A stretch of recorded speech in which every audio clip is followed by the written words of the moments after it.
Hello, Good Television Productions. One moment, please. Good morning, Janet. Good morning, Mr. Good. The gentlemen have arrived to install your satellite television.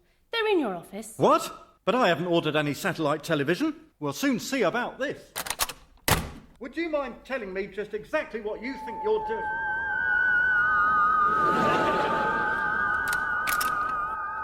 Janet, hold all my calls and cancel my meetings. I'm going to let all the brake fluid out of my car and then drive down that really twisty road that leads to the quarry. Very well, Mr. Good. Have a nice day. Great Britain, the near future.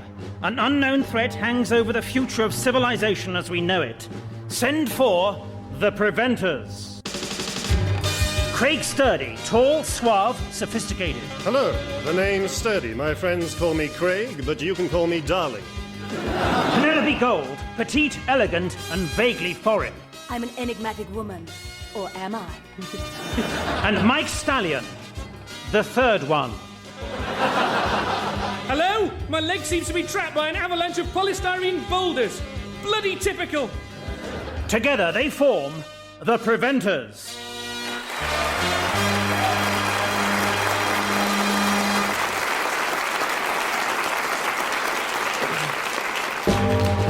Craig, Penny and Mike are on a top-secret mission deep inside the Arctic Circle.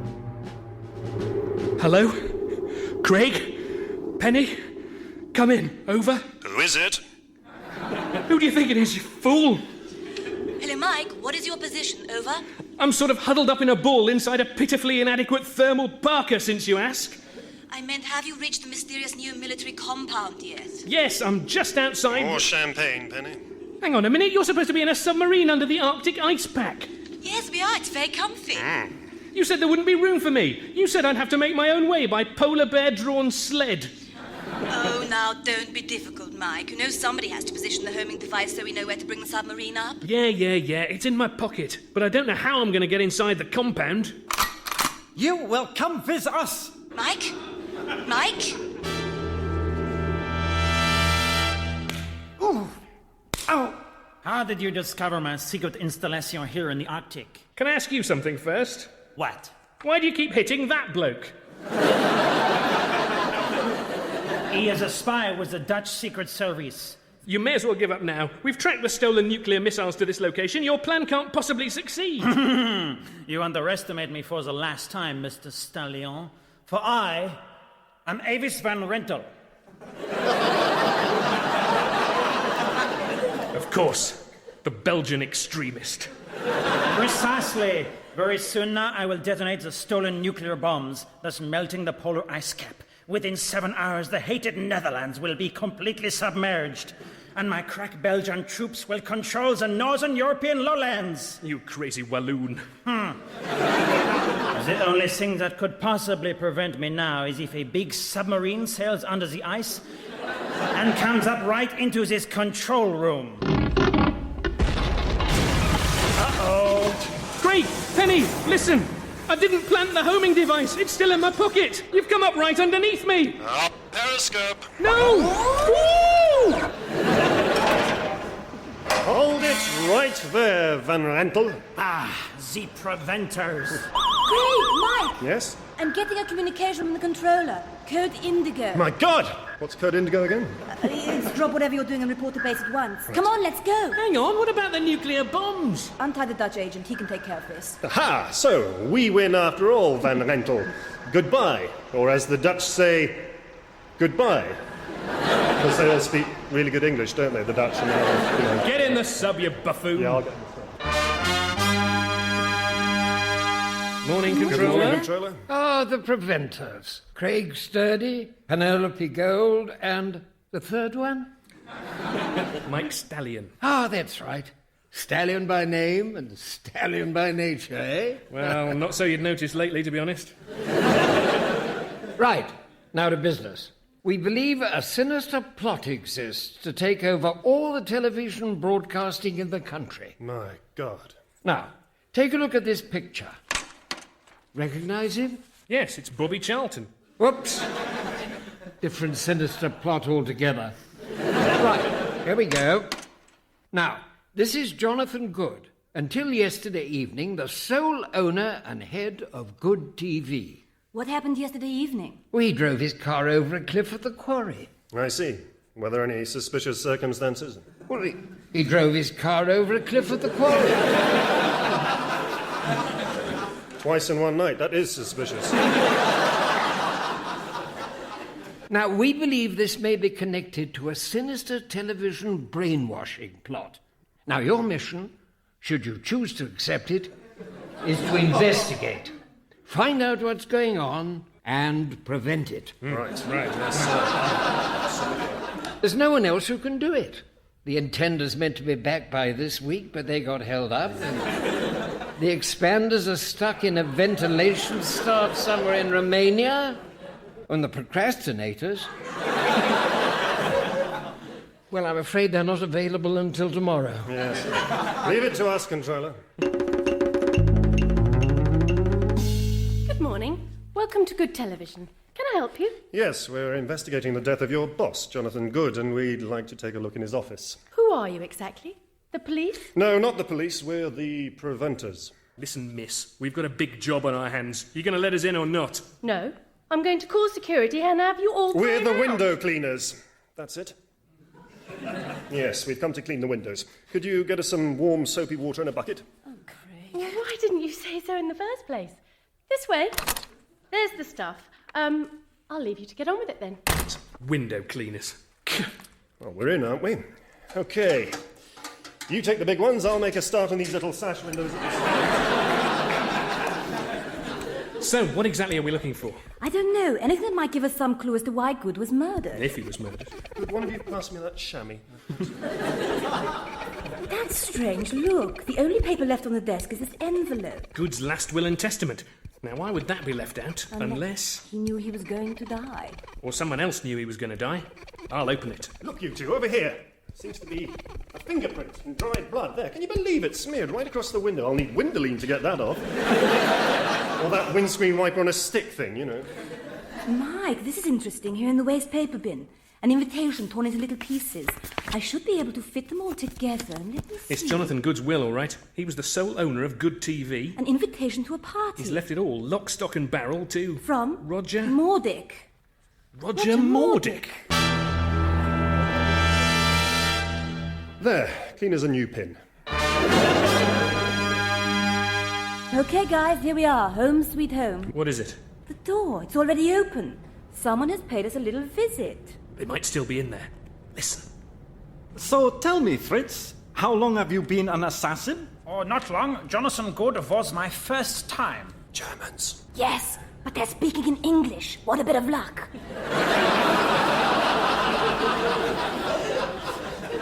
Who are you assassinating tomorrow? No one. Tomorrow I am going to be a spaceman. How come? There is a malfunction on board one of the orbital satellites. Mr. Mordick says it must be repaired at once. Now, where are these pesky preventers? They might be armed. Penny, you go in and find out. Mike and I'll climb over through the garden and take them by surprise. Right. There's one of them! Get her, Fritz!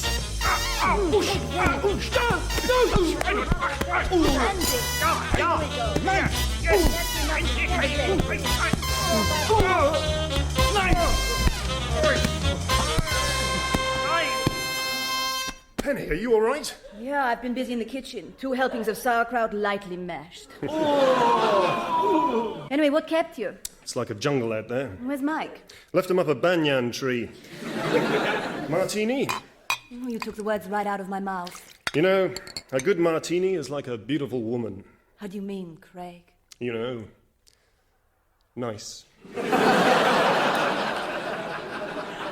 Oi, remember me? Now then, to business. Let's go over what we know so far. Okay, apparently Jonathan Good was killed by Roger Mordick's men. Leaving Good TV to Roger Mordick in his will. What do we know about this Roger Mordick? 1, he's an Australian tycoon who's made all his money from newspapers, also owns outright a number of television stations and broadcasting satellites. B, one of his satellites has a technical problem at the moment. And fifthly, according to this torn-up invitation, he himself is at Maurice Chevalier Building, 216 Champs-Élysées, Paris, France. I see. Not a lot to go on. Well, I think our next move is fairly straightforward. You, Mike, go along tomorrow and take the place of that German, go up into outer space and knock out that satellite. I see. And what are you going to be doing in the meantime? Well, Penny and I will be in Paris, of course. Oh, lovely. Hold it. Let me get this straight. I'm going to impersonate a German, pilot a spacecraft, knock out an orbital satellite, and basically have an incredibly grim and dangerous time. And you're going to Paris. Right, come on, Penny. Okay. It's happened again, hasn't it?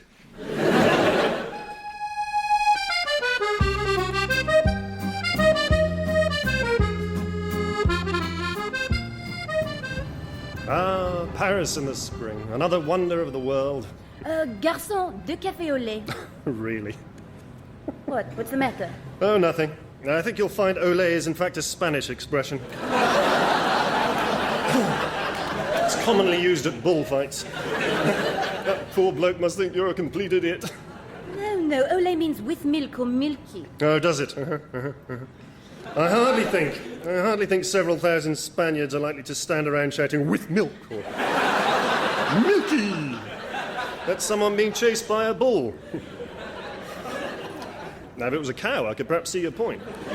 Now, what about Mordick? Isn't it time we paid him a visit? Well, actually, I've been doing some research. I've managed to acquire a top-secret plan of the whole city, which has all the places listed in alphabetical order. It's called a street map, Craig. And I looked up Champs-Élysées and found out that a street of that name does, in fact, exist. Look, what number is Mordick's organisation? According to this piece of paper I found at Jonathan Good's house, it should be 216. And what number is this cafe? 218. Come on, let's go. What about our coffee? Did somebody order coffee? Oh, never mind. All right, let's see. 218, 216. That's strange. There doesn't seem to be a 217. It looks like a shop. Yes, it's definitely a shop, all right. And it's obviously run by a Monsieur Patisserie. I wonder what he sells. Look, it's one of those intercom things. Ah, here we are. Mordick Enterprises, 3rd floor. Press the button, then. Bonjour. Ah, bonjour. Nous voulons... Bonjour. Bonjour, oui. Voici la maison de Monsieur Mordick. Aujourd'hui, Monsieur Mordick n'est pas là. Écoutez et répétez. Aujourd'hui, Monsieur Mordick n'est pas là. Aujourd'hui, Monsieur Mordick n'est pas là. Eh bien, où est Monsieur Mordick? Alors, il est allé à Rome. Bon. Il est allé à Rome. Répétez. Il est allé à Rome. Il est allé à Rome. So, it's Arrivederci Paris. Buenos dias, Roma. Okay, this is Mission Control to Space Shuttle Mordick 1. Come in, Fritz. Over.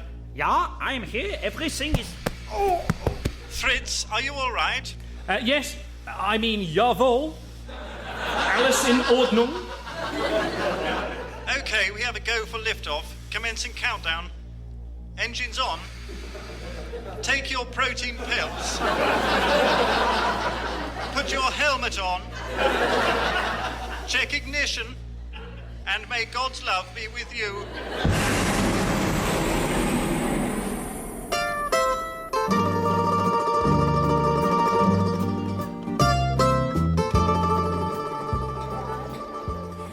Oh, Craig, have you any idea how we're going to get hold of Mordick?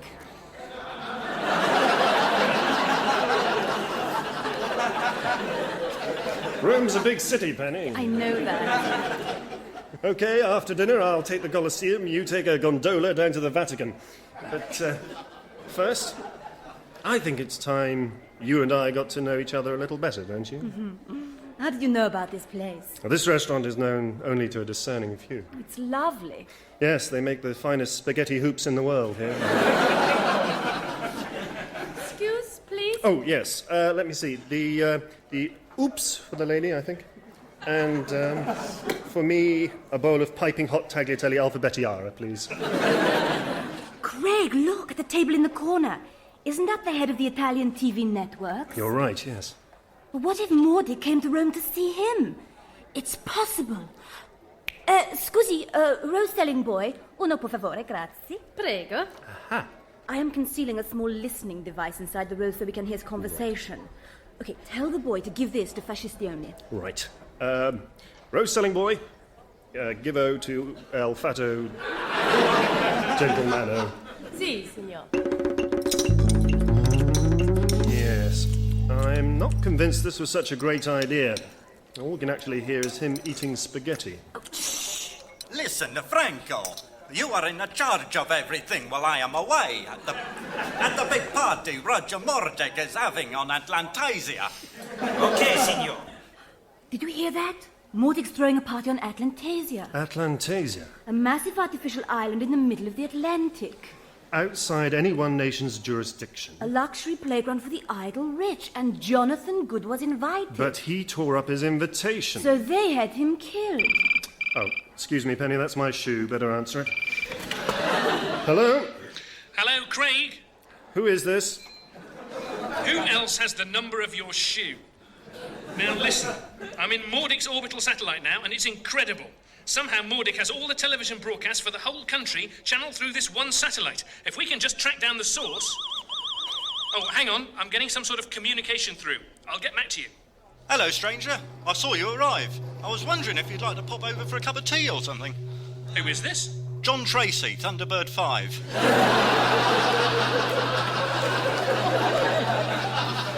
It wouldn't take long, only I've been up here for 17 years. And I haven't seen a soul.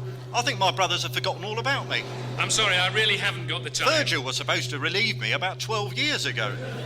I keep leaving messages on the answer phone, but he never rings me back, the bastard. No, look, bye. Thanks No, for hang on a calling. minute. Look, if you can just... Hello, Craig. Sorry about that. Now, the television signals seem to be beamed up here from the middle of the Atlantic. Craig, did you get that? Yes, thanks, Mike. We know all about it. Got to go. The sweet trolley's here, and people are starting to complain about the smell of my socks. More wine, Penny?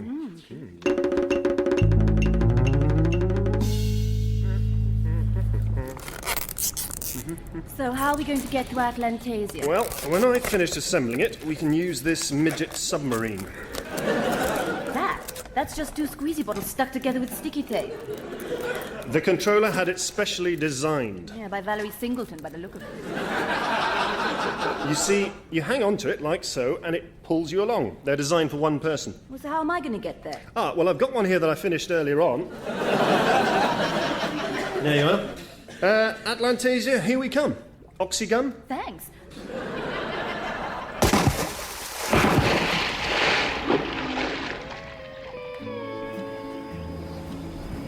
So, this is Atlantasia. Yes, romantic, isn't it? Champagne? Craig, where did you get that? Never without it. Never know when it might come in handy. To us. We've got some unfinished business. Have we? Remember Rome? Little restaurant? Candlelit dinner for 2? I think perhaps we'd better call Mike. Don't do that. Oh, Craig. Oi, remember me? Mike! It's that poor sod who gets put into orbit every time you fancy a bit of a snog. Oh, it's like that at all, Mike. Isn't it? Craig, why don't you go on a recce of the entertainment complex? What, destroy it, you mean? No, a recce, a look around. We'll wait here. Gotcha. Right. Why don't I just do that?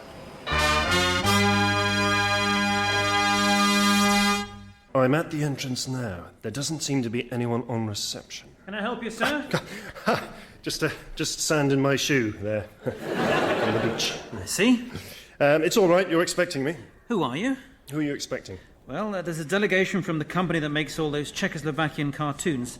They aren't here yet. Yes, that's me. Really? Oh, yes. You should see our latest one. It's about this big red triangle. And it's got little arms and legs, and it has adventures, and trots around going scribble, scribble, scrot, scrot, and then it turns into a sofa. Fair enough. Here's your badge. Aren't there supposed to be 3 of you? Quite right, yes. The others are... I'll just go and get them. What is it, Mike? Nothing. What's the matter? It's not important. Right, we're in. Put these badges on. We're a delegation of Czechoslovakian animators. Of course we are. What else would we be? Oh, well done, Craig. Yes, well done, Craig. Okay, let's go.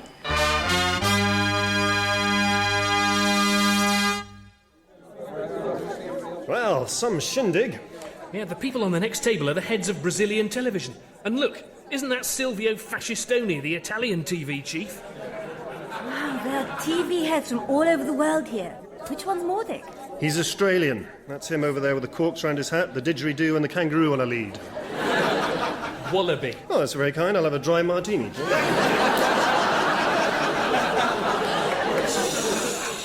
Mordic's going to make a speech.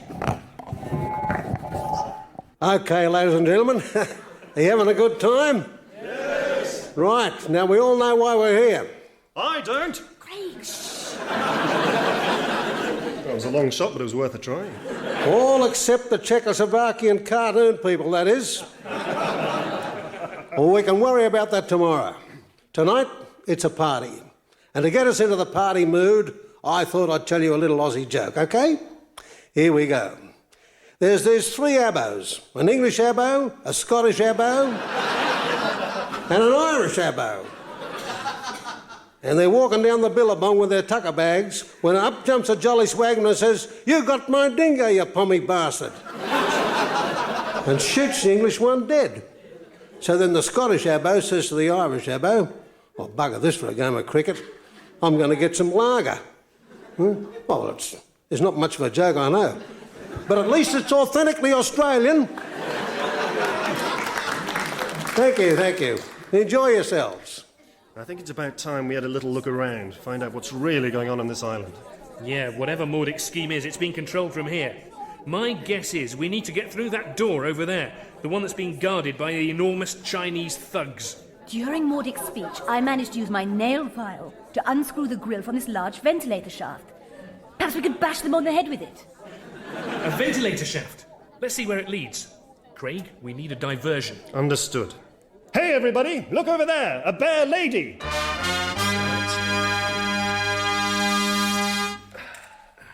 Hey, everybody, look over there, a bear lady. It worked, didn't it?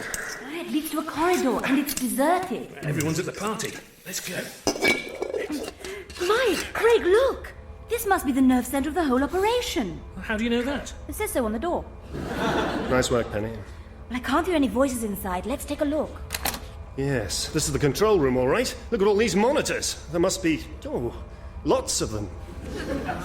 Let's see what Mordic's up to. Hang on, I don't understand. These monitors are all showing old 60s TV programs. Oh, yes, look. So Mordic is broadcasting all these old shows to Britain via his space satellite. Yeah, it's not exactly the sort of secret you'd kill for, is it? Well, there must be more to this than meets the eye, but what? Can you hear something? What? A sort of hissing noise? Yes, and there's a smell of, Ovaltine, isn't it? They're trying to put us to sleep. Quick, the door! It's locked! I can't seem to... Penny! Oh, so tired. Must stay awake. Must combat effects of Ovaltine gas.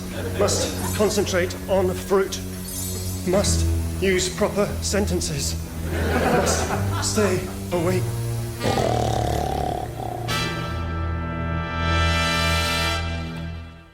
Must stay awake. Penny? Mike? Gone. Gotta get out of here. Door's locked. Wait a minute. What's that over there in the corner? A bunch of keys.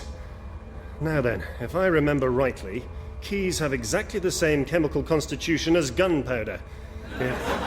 If I can just get this key into the lock, I can blow this door off its hinges.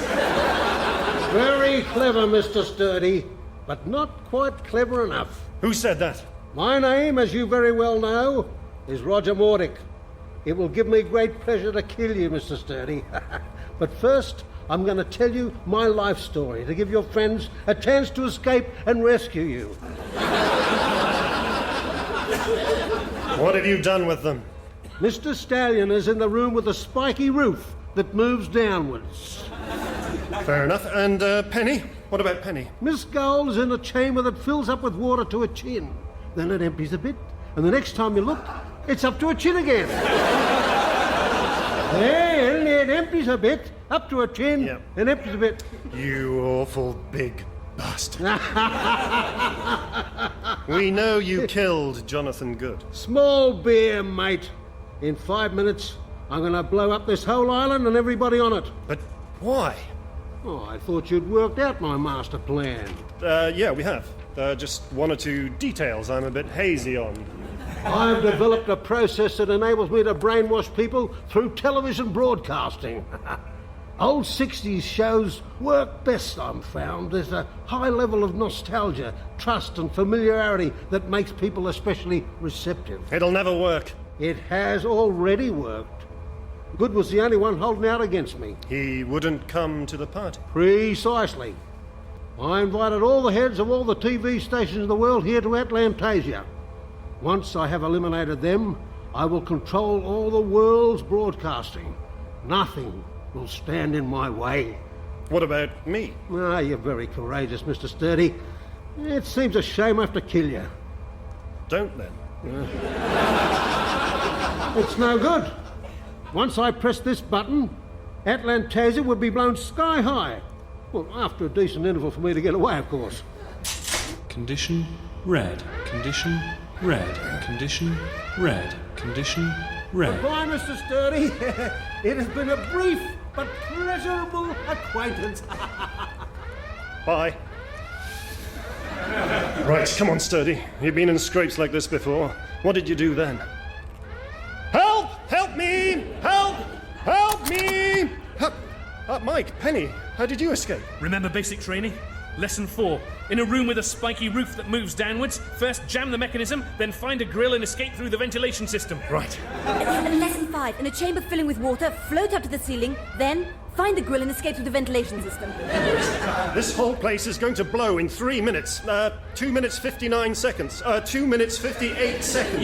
Yes. Okay, let's get out of here.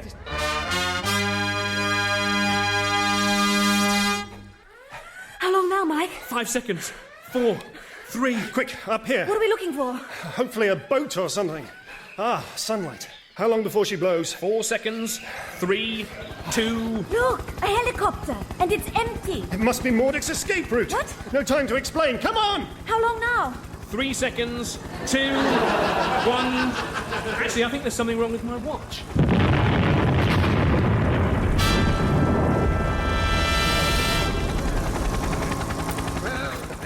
Wonderful meal. Yes. Well done, the preventers. Thank you, Controller. You know, there's still one thing I don't understand. One thing. What's that, Craig? Why do straight things look bent in bathwater? I think that's just you, Craig. Well, gentlemen, and lady, now that the world is safe, I'd like to propose a toast. Yes. To justice, freedom, and truth.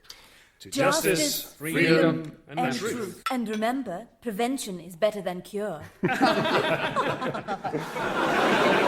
So, what now? Wonder if there's anything good on the telly.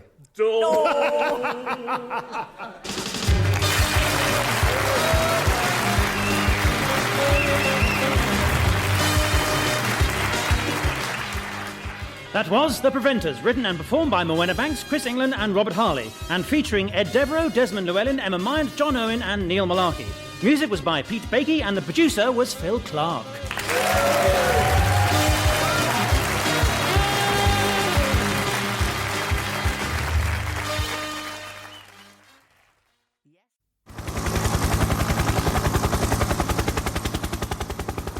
If you go to San Francisco, be sure to wear flowers in your... Ah, sir. Yes, Professor, I'm back. Henchman? Yes, sir? Put my bags down over there. Over where, sir? There, over there. Over here, sir? Yes, do I have to tell you everything? No, sir. Right, we'll put them down there. The bags, sir? Yes, the bags. Put the bags down. Well, here, sir.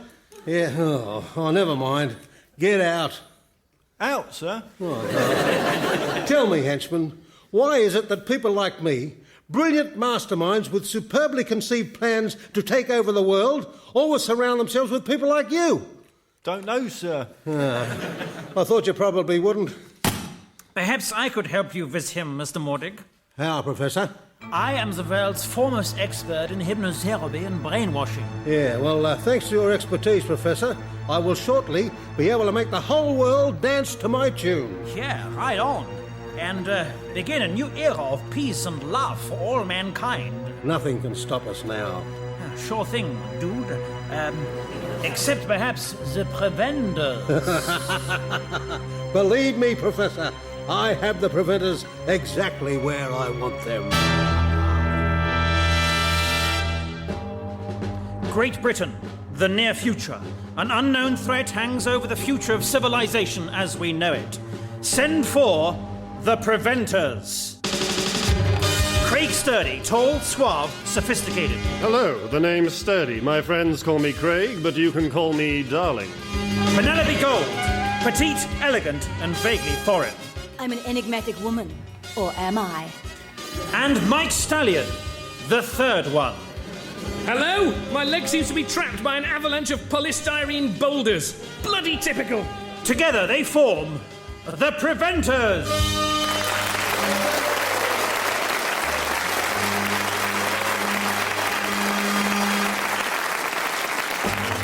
Craig, Penelope, and Mike are on a top-secret mission in the People's Republic of San Pedro.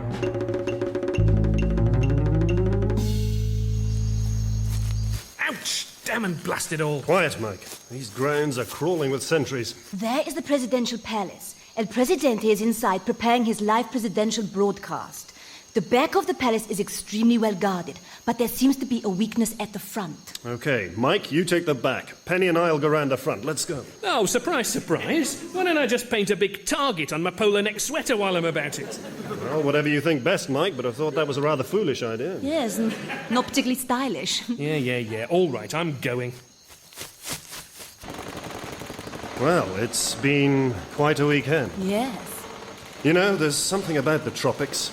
Don't know what it is. Something that makes them different to any other part of the world. Really, Craig? Yes. I think it's hotness, mostly. Yes, but don't forget, Craig, that hotness is merely an absence of coldness. That's rather an enigmatic way of looking at it. I'm an enigmatic woman, Craig. Uh-huh. Hey, come on, let's go. Mike must have knocked out the surveillance cameras by now.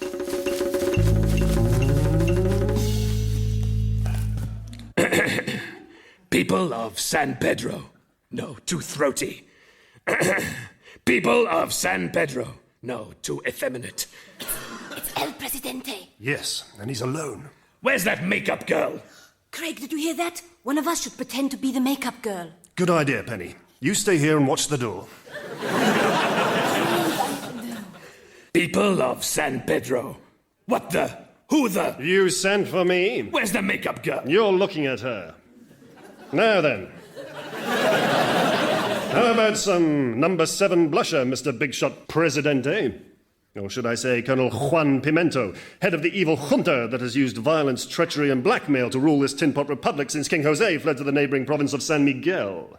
Yes, all right, but not too much. I don't want to look like W.C. Fields. There we are. Just a minute. That's not number 7 blusher, and you're no makeup girl. Hands up, Senor Craig Sturdy.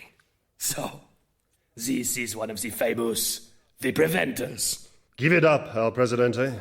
What can you possibly hope to achieve now? San Pedro is a small country, Senor Sturdy, but an extremely wealthy one. Once I have bled its people dry, I propose to buy a big house and eat whatever I want. In time, you will become a puppet dictator, just like all the others. Rubbish. Like your predecessor, Senor Sooty. Or your neighbors, Colonel Hector and Generals Pinky and Perky. Silence! 10 seconds, Mr. Presidente. Auto-prompt rolling. Stand quite still, Senor Sturdy. I should not like to have to kill you on live television. In 5, 4, 3, 2, 1, and go. People of San Pedro, I would like to say how pleasant it is to be addressing you as your Presidente for the last time. What? For too long I have ruled with fear and senseless killing? Now is the time for me to restore democracy to this scenic yet underdeveloped country? I intend to put myself in prison and throw away the key? What? But I... Okay, Mr. President, that was fine. Thank you. A trick. A winning hand, I think. You. You didn't think I was alone, did you? Yes. Craig, are you all right? Ah, Welcome to San Pedro, Miss Penelope Cold. I've heard a lot about you. All good, I hope. Well, nothing smutty, if that's what you mean. Guards! Seize them! Your guards have fled the palace. The mob is at the gate. It's all over, El Presidente. Not quite. I still have 2 hostages. We'll see about that.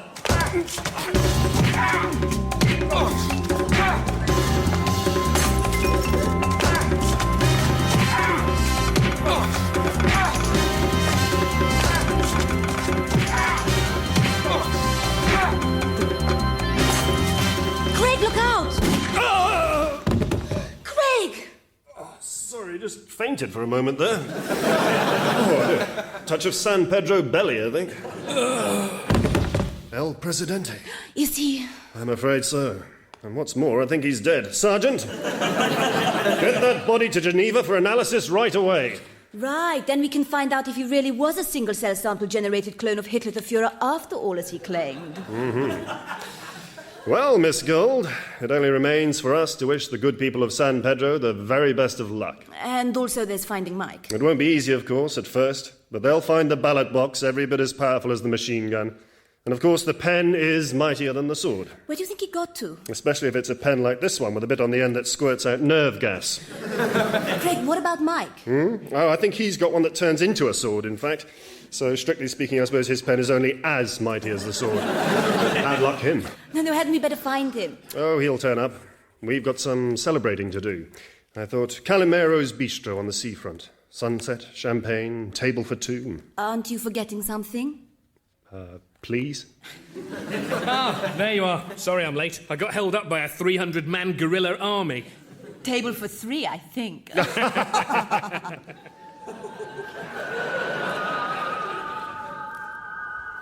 Listen to me.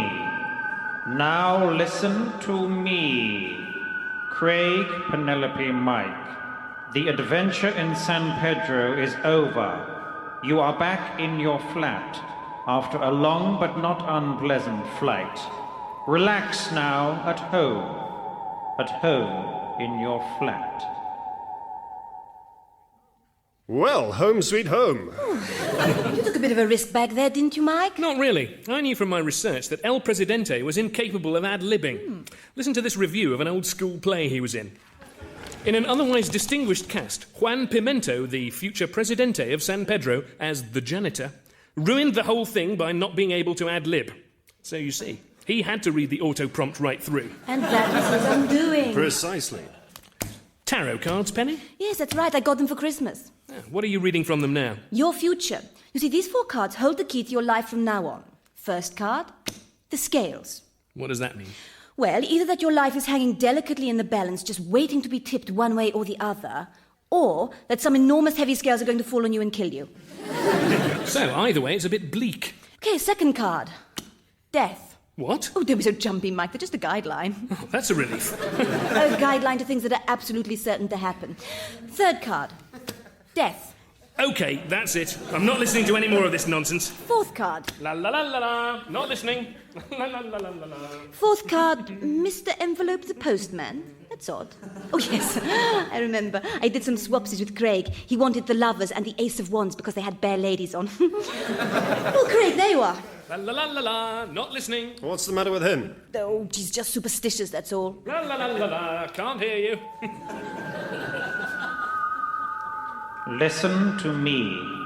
Now listen to me. Craig, Penelope, Mike. You are now in my power. We hear and obey. Not listening. It is time to prepare for your next mission. A dangerous trip behind the Iron Curtain to Bulgaria. Craig? Penny? What's going on? You will find your instructions, as usual, printed on the inside of your sunglasses. Goodbye, and good luck. I hear and obey. I hear and obey. Craig and Penny? Hypnotised? But this is terrible. I must warn the controller.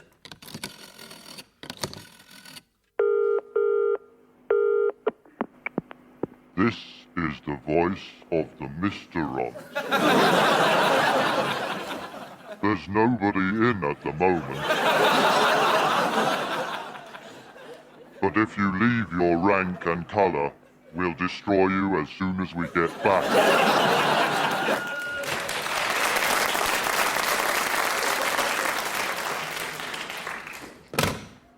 Wrong number. Damn useless shoe communicators. I'll go over there myself. What the? Door's locked, and from the outside. What's going on?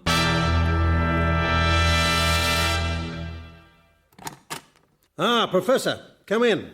This is Martin, you remember? He was El Presidente in the San Pedro setup. Are you sure I was all right? I wasn't too gruff. That stubble was driving me mad. I think it made me more gruff. No. You were fine. Now, if you'll excuse us. Whatever you say, Mr. Mordick. I wanted to talk to you about the preventers, man. Ironic, isn't it? They were my most dangerous enemies. Now my greatest weapon. They're still dangerous. Not while the hypnosis lasts. Oh, that's just it, Mordick baby. I've never tried to sustain a hypnotic state for this length of time. I'm afraid their minds will become resistant to my suggestions. Well, increase the dosage. But it's at 7 already. Well, go to 8. 8? Heavy. Well, 9 if you have to. Are you mad? Oh, man, Mordick, dude, that will kill them. What's 3 lives when set against the prospect of everlasting peace and love for all mankind? You crazy cat, I suppose you're right. Of course I am. Thanks for the good work. Henchman? Yes, sir? Watch him. Watch who, sir? The Professor. Watch the Professor.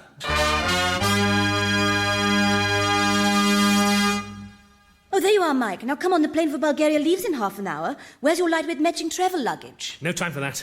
Something's wrong. I just saw you two in there, standing like zombies. There was a voice giving you instructions, and it looked as though you'd been hypnotised. Hypnotised? Why didn't it affect you? I had my fingers in my ears. Maybe we've all been hypnotised before, and a particular instruction triggers our trance state. But if we're here when it's time to hypnotise us again, we'll be hypnotised to forget that we know we're being hypnotised. Exactly. We've got to get out of here. Right. You could just run that by me once more. No time. Look, behind this grill is the ventilation system for the whole block. We can get into one of the other flats and escape that way. OK, Penny, you're the smallest. Oh, why do I always have to be the smallest? Oh, and careful, Penny. There may be whirring razor-sharp blades in there. Oh, well done, Craig. Very reassuring. That'll be a weight off her mind. Mike, Craig! What? I think I found something. Another grill. I'll just... What is it, Penny? Well, either this ventilation shaft is 5,000 miles long, or something fishy is going on. Eh? Let's see what she's found. But this is San Pedro. Precisely. Everything just right, but flimsy, two-dimensional. Our flat, San Pedro, and presumably Bulgaria as well. They're all like sets in some giant theatre. I don't like it. Let's find the stage door.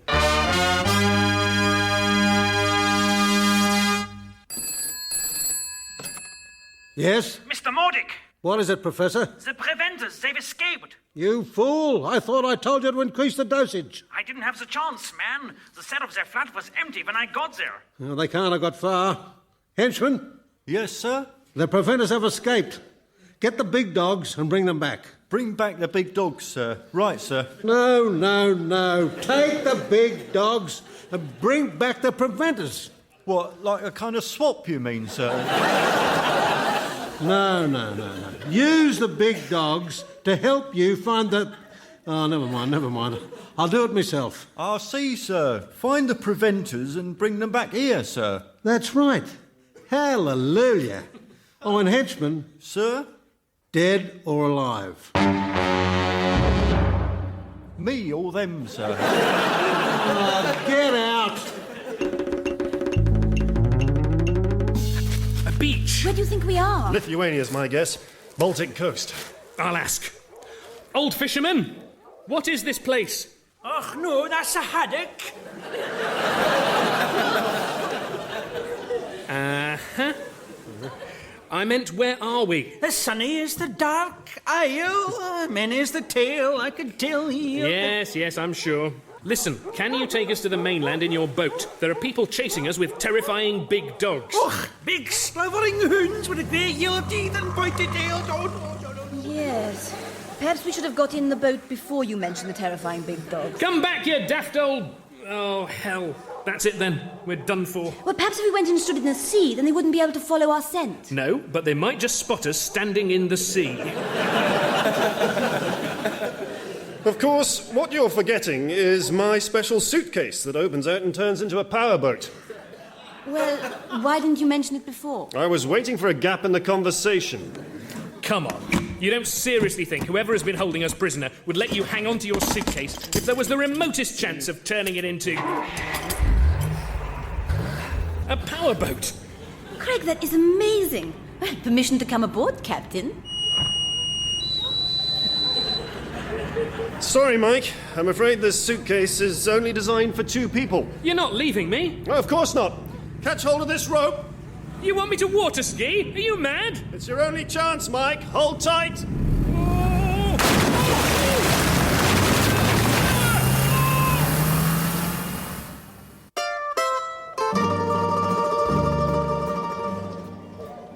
The splendour of the Rialto, the majestic grandeur of the waterways. Well, I'm just glad to be out of that powerboat. Mike, are you all right? Venice. We're in sodding Venice. I had to find somewhere to park, Mike. 8 days on a pair of water skis.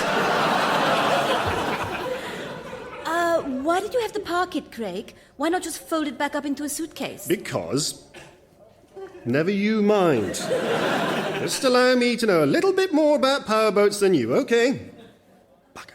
Oh, look, just what we need, a cafe. Right, who wants what? Oh, I'll have a cappuccino, please. Yeah, cappuccino for me too. Garçon, pot of chino and 3 cups, por favor. Okay, let's go over what we know so far. Good idea, Craig. You start. Okay, I've ordered the drinks. Penny?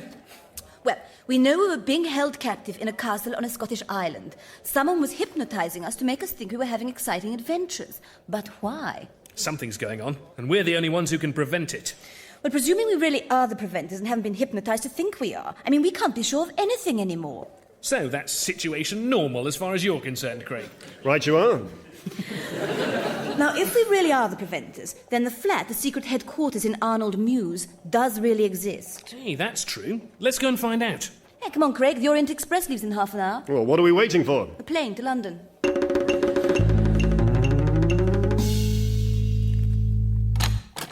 Well, here we are. Home sweet home. Looks familiar. There's some mail. What a great top-secret headquarters. Yes, who knew about this place? Reader's Digest, obviously, for a start. Oh, this isn't getting us anywhere. It's pretty obvious we are really the preventers. We need a plan. As long as no one knows we're here. Don't answer that. Hello? Yes, this is Craig Sturdy. The others? Yes, they're here. No, they're out. At the shops. Right. Bye. Right, that's it then. Dozens of heavily armed hoodlums are probably on their way to kill us. What, straight away? Well, with a bit of luck, they'll try the shops first. Honestly. Yes, this is Craig Sturdy. I was taken unawares. Sorry, it won't happen again. Hello, Craig Pullbridge Fordingtonson speaking. Oh, God. Yes. I hear and obey. Wrong number.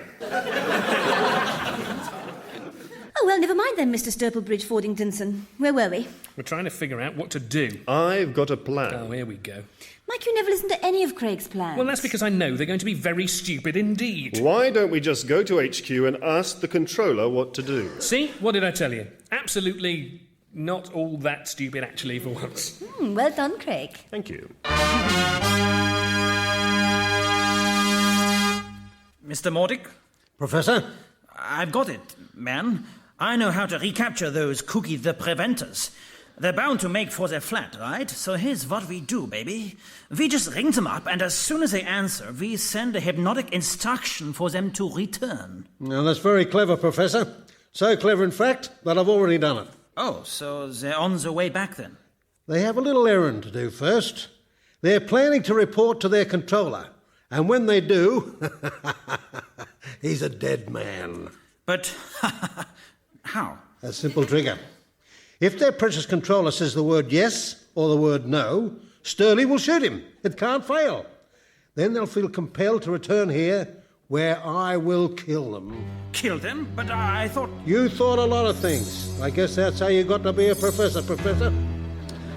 You thought I was a rich philanthropist trying to bring about world peace, whereas in fact I'm a megalomaniac supervillain who's taken over the world. No, you're wrong. I had worked that out. That's why I'm going to kill you. Stand still. I'm not afraid to use this. You haven't got the guts. You shouldn't underestimate me, Mordick. You shouldn't underestimate a bulletproof head and a lucky ricochet, Professor. Henchman? Yes, sir? There's a dead body over there. Get rid of it. A what, sir? A dead body. There, look. Just... Oh, no, go away. Away, sir? Look, I never want to see you again, all right? Leave, depart, scram, vamoose. I'll just wait here then, sir. Oh.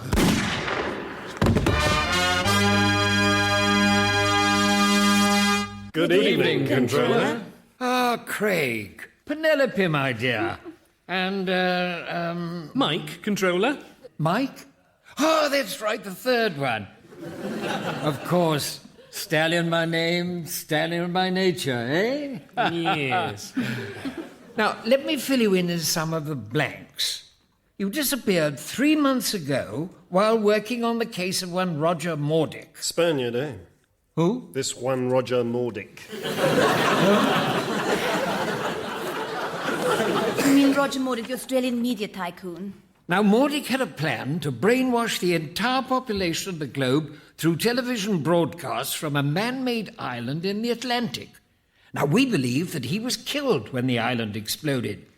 But then we heard a rumour that he had started his operations all over again with the help of a Professor Beatnik. You sent us to investigate. And we were taken prisoner. And hypnotised to within an inch of our lives. Precisely. But why the charade of making us act out adventures? Revenge? Possibly. To extract information from us? Oh, could be. Oh, well, I don't know about you. I need a drink. Martini, everyone? Oh, yes, please. No, thanks. Controller? Ah, thank you. Ice, Controller? Oh, maybe. Maybe? You maybe want ice in your martini? That's correct. Well, we're all having some. Come on, what's it to be? Yes or no? Affirmative. Affirmative? You're behaving very strangely, Controller. You see, our experts tell me that there is a very good chance that you are still acting under hypnotic suggestion. No. So, Mordick could still be controlling our minds? Indeed. Exactly. Affirmative. It seems I may be playing a most deadly version of the yes-no game. Controller!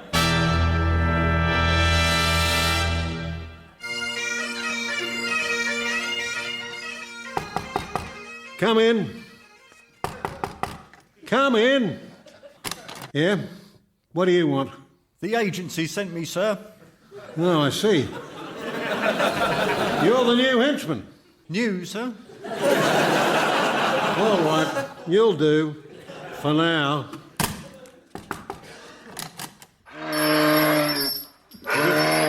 Good afternoon. My colleagues and I felt a strange and inexplicable compulsion to travel here by llama in Morris dancing costumes. Yes, come in, Mr. Sturdy. Mr. Stallion, Miss Gold. I've been expecting you. Shall we bring the llamas? There didn't seem to be a llama park outside. I can explain your strange and inexplicable compulsion, but first, Penelope, listen to me. When I snap my fingers, you will awake. What? Where am I? And how can I be wearing something so naff? Mike, listen to me. When I snap my fingers, you will awake. What? How the... My God, there are llamas in here! Yes, the preventers. You've been hypnotized all along. I meant you to discover that the San Pedro adventure was a fake. I also meant you to escape and return to your flat. and I directed you to report the mystery to your controller. The llamas and the Morris dancing thing was just a humiliating little joke. Why? Revenge. You thwarted my first brilliant plan to take over the world, and with you and your precious controller out of the way, I can start a second brilliant plan to take over the world. The controller? Out of the way? What do you mean? He is dead. Nonsense. My dear Mr. Sturplebridge Fordington's son, you shot him yourself. Oh, did I? Yes. Sturdy, I fancy, will make an admirable henchman. Henchman? That's it. You got it. Now, I order you to shoot your two friends with this gun. I hear and obey. Now, Craig. I hear and obey. Craig, it's me, Penny. I hear and obey. I hear and obey.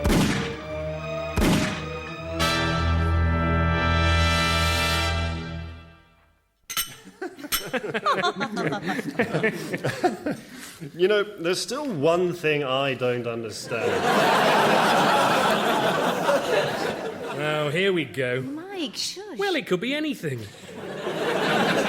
You know, I was sure I got him right between the eyes first time. It was almost as if he had a bulletproof head. Still, you got him the second time, and that's what counts. And the world has been spared his deranged and deluded brand of maniacal lunacy. Right. I'll say this for you. You were very convincing pretending to still be hypnotised. I practically cacked myself. And a narrow escape for you too, Controller. Yes.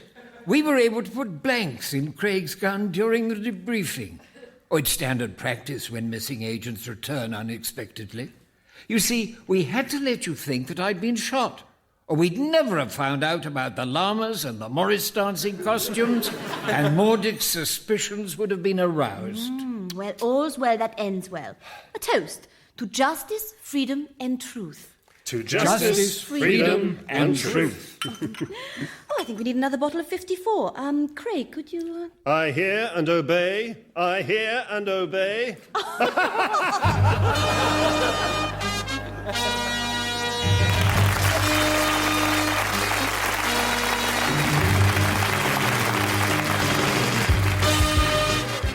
That was The Return of the Preventers, written and done by Morwenna Banks, Chris England and Robert Harley. Featuring Ed Devereaux, Desmond Llewelyn, John Owen and Neil Mullarkey. Music was by Pete Behe and Phil Clarke did the producing.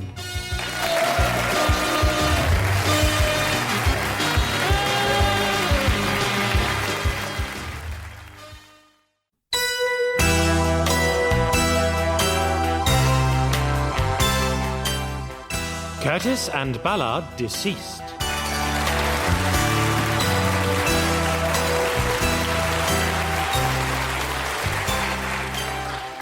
Hi, my name's Curtis. Just Curtis, Private Dick. Along with my partner Ballard, we had a private inquiry agency in swinging London. It was a tough world. Dolly birds, LSD, teasemaids, and no BBC Two. One plucky Tuesday morning, the phone rang. Ballard answered it. Hello, Westminster 251. What do you mean, the case is closed? I found your cat last week. I'm sorry about that, I did put it in the post.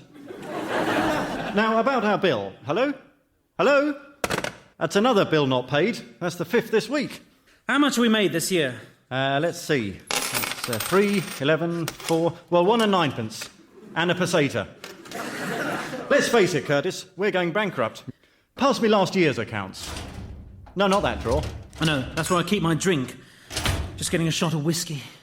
Never mind, Ballard, it'll be all right. Yes, but you haven't got a wife. If anything were to happen to me, Angie would get nothing. 1 and 9 and a peseta isn't much to show for 20 years in the business. Yes, but we haven't been in the business 20 years. I'm looking to the future. Well, I'd look after Angie. She'd be a beautiful widow, black dress, big hat, black stockings, running mascara. Leave it out, Curtis. I was just saying she's a very attractive woman. Well, you ought to settle down. All this boozing, womanising, gambling. Perhaps you're right. Drink your bottle of scotch a day, down the casino, different dolly bird every night. You can only handle that sort of thing for so long. 20 years or so, I reckon. You're lucky you've got Angie. Otherwise, you'd have ended up like me. I'll get it. Hello, darling. I just came in to see if you'd be late home tonight. No, I don't think so. Oh, go on. Isn't there some surveillance work you need to do? Yes, why don't you check out the Polish embassy again, say between 7 and 10? Yes, 7 and 10. Yes, suits me. I'll be at home. Fine. Look, I've been doing surveillance on the Polish embassy every Tuesday and Thursday for the last 3 years. And still nothing's happened. Yeah, well, I've got a hunch that something might happen tonight. Well, why can't you go then? Oh, no, it's my poker night. Every Tuesday and Thursday I go to poker.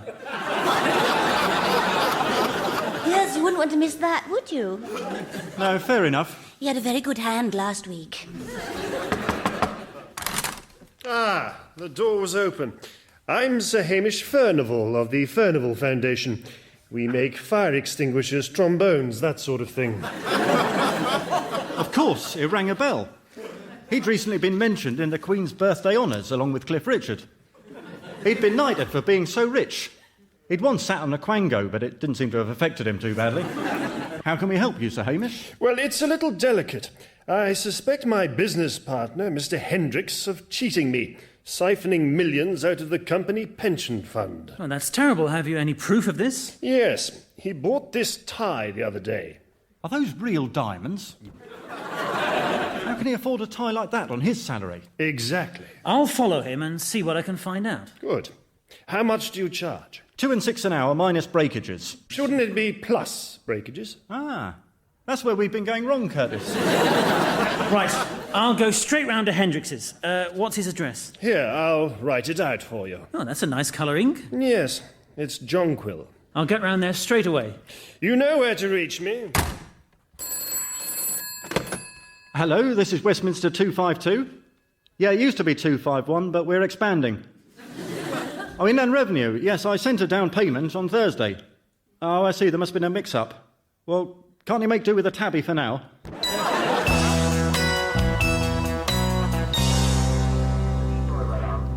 When I got to Hendricks's place, it was crawling with police. Why they were crawling, I don't know.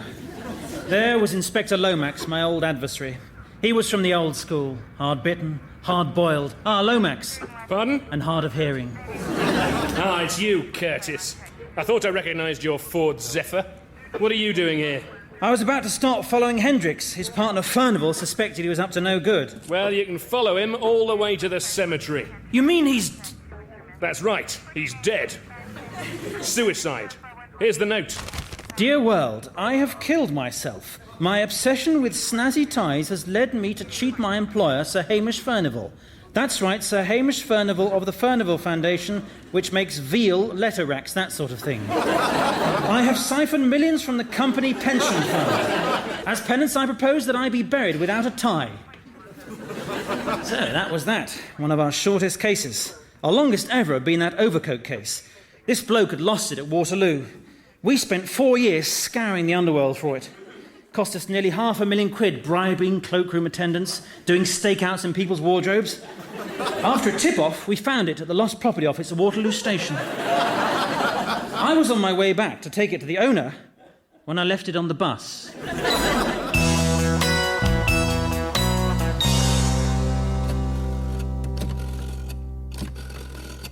Hello, is that Boeing 747? Yes, I'm Ballard. I wondered if you needed a private detective or anything. Only 2 and 6 an hour minus breakages. Oh, suit yourself. Hello, Ballard. What are you up to? I've just been going through the phone book and ringing people at random, seeing if they want any detective work done. Good idea. Hello? Telephone engineers, mate. Had a complaint about your line. I didn't make a complaint. That's what it says here, mate. Well, all right. That looks in order. We'll make a start in the back room. Come on then, Charlie. Right. What happened with Hendricks? Case finished. He committed suicide.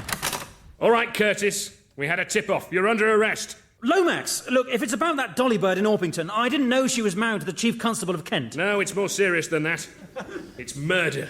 Who's been murdered? Hendricks. Hendricks? You don't mean he's been... Yes, murdered.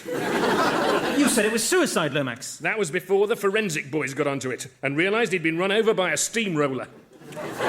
Couldn't he have done it himself? Not 3 times. Wait a minute. That suicide note was written in jonquil ink. I remember now. Furnival uses that colour. Yes, we've already been to see him. He said he didn't do it. Now, do you mind if I take a look around? Go ahead, be my guest. this is rather an expensive tie. Where did you get it? It belonged to Hendricks, you say? The dead man. How did you get it? Furnival gave it to me. Do you know who you're talking about? Sir Hamish Furnival of the Furnival Foundation. Yes, they make aggregates, hair slides, that sort of thing. What's through here? Just a storeroom, there's nothing in there. Nothing except a steamroller. I don't know how that got there. It must have been those telephone engineers. What telephone engineers? You're coming down the station.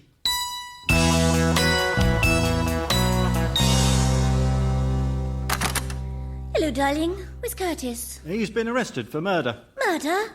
Who's he murdered? Hendricks, you say? Well, this is a terrible shock. What am I going to do on Tuesday and Thursday evenings? What? Nothing. Curtis is innocent, I know it, Ballard. I'm sure it's something to do with Furnival. It's all just a little too convenient. She was right. I decided to follow Furnival. He had top-level business meetings all day with captains of industry. I adopted a cunning disguise so as to melt into the background and trailed him to a sweet shop in Collier's Wood. Hello, Albert. Ah, sir, hello. Would you excuse me for a moment? I've just got to serve this African witch doctor. That's all right, I'm just browsing. Right. So, where were we, sir? Your usual order? Yes, please. There we are. Captains of Industry Gazette, keeping the working classes in their place weekly, whacking great jugs monthly. Yes, there's an article about acid strippers in there. And a curly-whirly. Mm-hmm. Righto, sir. Now, let's see. 3 magazines. That's 11 shillings, 6pence halfpenny. Oh, and can you cash this cheque for me, please? Certainly. 3 million. There we are, Mr. Pension Fund. Nice ink. It's jonquil, isn't it? Cheerio, then. I followed him outside, with a little difficulty as my ostrich feathers got caught up in the toffee crisp display stand. But I was able to catch him up. I saw you, Furnival. Ah, if it's about that cheque... Don't try and change the subject. You didn't pay for that curly-whirly. What? Oh, Curly... How dare you? Do you know who I am? Yes, you're Sir Hamish Furnival of the Furnival Foundation. You make ballistic missiles, stock cubes, that sort of thing. Doesn't mean you can't be guilty of stealing a curly-whirly. I'm going to Scotland Yard. You're making a big mistake, Ballard. As for me, the heat was on. I was simmering in jail, while Angie tried to get me out of the stew by cooking up a watertight alibi. Lomax swallowed it whole. So you see, Inspector, we were playing poker. Looks like you're off the hook then, but I'm warning you. If you so much as say boo to a goose, I'll come down on you like a ton of bricks. So I better cancel that shouting holiday down at the poultry farm. Pardon? Thank you very much, Inspector. Hello, operator. Yes, this is Lomax speaking. Right. Hey, wait, you two. What is it? Yes, I see. Right, thanks, Frank. I'm afraid I've got some bad news. We've just had a report of a road traffic accident in Collier's Wood involving a man dressed as an African witch doctor. It must be Ballard. He always dressed as an African witch doctor for undercover work. The man was 16 feet tall. Oh, that can't have been Ballard. He'd been run over by a steamroller. It could have been Ballard. It was Ballard, I'm afraid. It was a hit and run. It was going at nearly 4 miles an hour. He wouldn't have stood a chance. You mean he's Due to make a full recovery? No. I'm afraid it's worse than that. He's dead. There wouldn't have been any pain. It was all over in 5 hours. Did nobody try and stop the driver? No, he drove off before anyone could get his number. In a steamroller? Yes. There was a low-speed police chase, but he got away. We'll send the body round to the office. If you're out, we can just slide it under the door.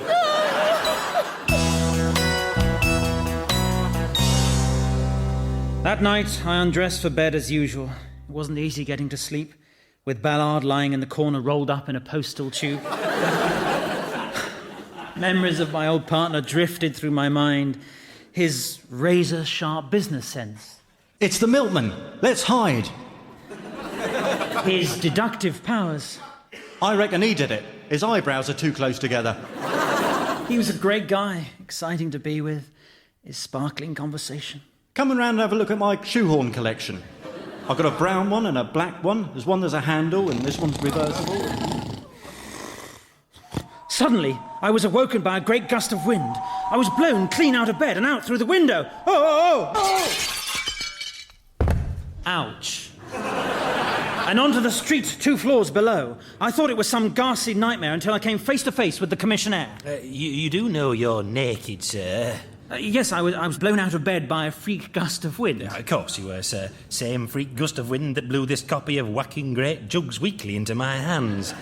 By the way, I was meaning to have a word. Could I borrow your Ford Zephyr again on Thursday next? I'm off to the annual Commissionaire's Convention at the Grand Hotel in Tiverton. Have you booked a function room? No, we just gather round outside the front door. Curtis, it's me, over here. Ballard? You're supposed to be dead. I am. I'm a ghost. You're all right, sir. Apart from being stark naked, you seem to be talking to yourself. I'm talking to him. And who would that be, sir? He can't see or hear me. Only you, Curtis. Only you. I could lend you a tie, sir, to get you back into the building. You're not going to wear that ghastly salmon skin affair, are you? Even if you are naked. If you really are Ballard, what was the last job you were working on? My name isn't Ballard, sir. Furnival. It was Furnival. No, it was never Furnival. Neither Ballard nor Furnival. All I know is you fell out of an upstairs window and I'm offering to lend you a tie. It really is me. Look, the last case we had was Furnival. Yes, Furnival, but that case was closed. Furnival? Do you know who you're talking about? Sir Hamish Furnival of the Furnival Foundation? They make flamethrowers, cummerbunds, that sort of thing. Furnival isn't as lily-white as he pretends to be. I've got something on him. He steals curly-whirlies. Curly-whirlies? Curly-whirlies? Yeah, if you go to his house, I'll prove it to you. I'm not going round there this time of night. Oh, yes, you are. Hey, you've dropped the salmon skin tie! Oh, Ballard, let me... Oh! He blew me 4 miles across London. I got a wonderful view of London, and London got a pretty good view of me. As I sped naked, suspended 40 foot in the air. Then I landed at Furnival's house. In the dustbin.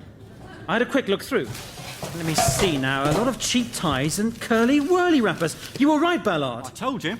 What's all this noise? I was just coming to collect my fee for the Hendricks case when a freak gust of wind blew me into your dustbin. You're naked? Yes. Yes, I am. The wind must have blown my clothes off. Right, so what was the fee again? 1 and threepence. 1 and threepence. I'll give you a cheque. Here you are. Thank you. Now I need to get home. I can lend you a tie, if you like. Oh, thanks. That's an unusual design. A pink flummox on a green checkerboard background. Must have been very expensive. It was handmade. Good night. Quick, put your tie on, Curtis. There's a policeman coming. Okay. Evening, sir. Nice tie. The next day, at the office, Ballard told me more about what it was like being a ghost. Well, I can do what I like, really. Ballard, you disappeared. Where have you gone? Oh, there you are again. Where did you go to? I went over to Paris for a few seconds. I've just blown General de Gaulle to the top of the Eiffel Tower. Here, look, I've got an idea. I could help you win at cards. I could tell you what the dealer's got. Look, I'll come round to your poker nights Tuesdays and Thursdays. No. No. I think it's best you stay at the Polish embassy. All right, but first we've got to find out who murdered me. Who'd want to kill you?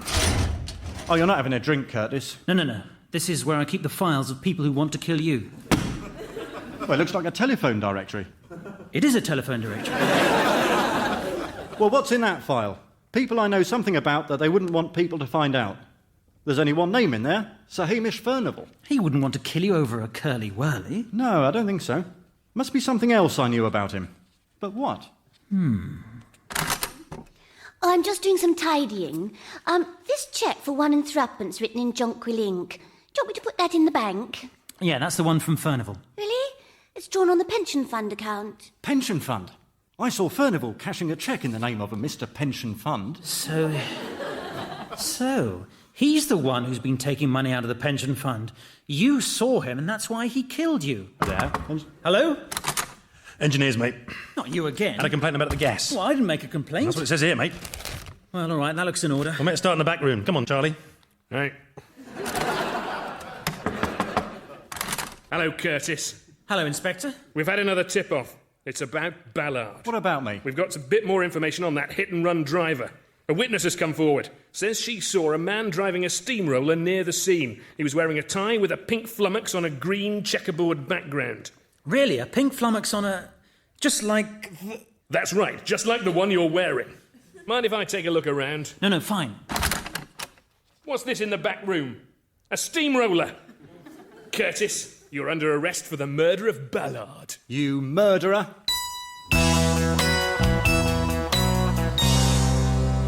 Lomax said he was going to throw the book at me and throw away the key. But after Angie came down, he threw the key at me and threw away the book. Half an hour later, I was heading down the road when Ballard joined me. You weren't down the station very long. No, I was released. I've got Angie to thank for that.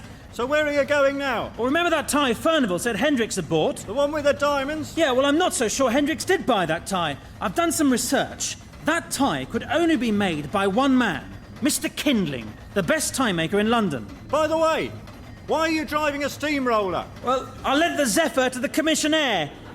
He went to Tiverton last night for the annual commissionnaire's shindig. So what can I be doing? Well, get over to Furnival's house, see if you can dig anything up. I dropped in on Furnival. He was still in his dressing gown having breakfast. He had deviled kidneys, so he couldn't eat very much. What's this in the paper? Ford Zephyr tragedy. Man baked to death. Inspector Lomax today described how a man was literally baked to death by faulty heating in his car. He was like a potato, said Lomax, cooked in his own jacket. We had to add a knob of butter before the forensic boys. All that was left of him was a salmon skin tie. He was apparently on his way to the commissionaire's convention in Tiverton, where he was due to attend a series of lectures on cap doffing. Damn! So Curtis is still alive. Hello, operator. Give me haircut 100. Yes, haircut 100. Hello? Hello, Curtis is still alive. I thought I paid you to eliminate him. You murderer. Kindling was an impressive character. The acknowledged leader in his field, born the son of a humble Czechoslovakian plumber. He started making ties in his spare time out of leftover copper pipes, with a U-bend instead of a knot. And soon the whole of Prague society was coming to him for neck apparel. Hitler heard about this and commissioned a special tie with mixer taps and a double drainer. Kindling was forced to make ties for the German High Command, but managed to undermine morale by making them leak a bit. During the last days in the bunker, Hitler suffered terribly from limescale round the neck, forcing him into errors of judgment which eventually lost him the war. Kindling was an unsung hero and was secretly decorated by James Mason. Curtis, private detective, come to talk about ties. Come through and bring your filing cabinet with you. Of course, we only do exclusive ties. We don't do any salmon skin or rubbish like that. And whose tie is this one? Oh, that's the great Thicko. You must have seen him. He knows nothing about everything. Any subject you care to mention, he'll know nothing about it. He's never been beaten yet. It's not very good quality, is it? He doesn't know anything about ties, does he? Charge him a fortune. And this one says Charles Dickens. Absolutely right, sir. We've got all the necks here. Dorian Gray, that one's got a little bit gnarled. Disraeli, well, you can keep that one, sir. I think he's dead. Disraeli, eh? Thanks. Now, do you recognise this tie? Well, diamonds. I did that recently. Let me see. Let's try it on. Yes. There we are. Sir Hamish Furnival. Not Hendricks? Oh, I don't know anyone called Hendricks. Thank you very much, tie maker. Goodbye. May I ask, sir, what sort of tie you're wearing? What, this? It's just a snakeskin. You do realise the snake is still inside it, sir? The penny was dropping into the jigsaw and it fitted perfectly. I went home, ran a bath and got undressed. Hello, Curtis. Oh, it's you, Ballard. Don't you knock. I could have been playing poker. Oh, no. Someone's fixed the taps. I can't turn them off. And the plug's been glued in. And the door's been locked from the outside. This is no time for drinking, Curtis. The water's getting deep and I can't swim. My filing cabinet's floating away. These flats weren't designed to withstand this sort of pressure. Something's got to give up.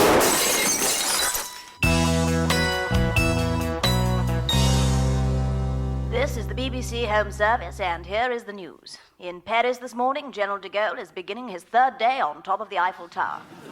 He's keeping his spirits up by urinating on British holidaymakers. Yesterday, a man fell naked 3 floors from a flat in the West End. The man was unhurt. However, 6 people were killed when they were hit by his filing cabinet. It fell on a party of commissionaires returning from a convention in Tiverton. 5 were killed instantly. The 6th died later in hospital after drinking the entire contents of the A to K drawer.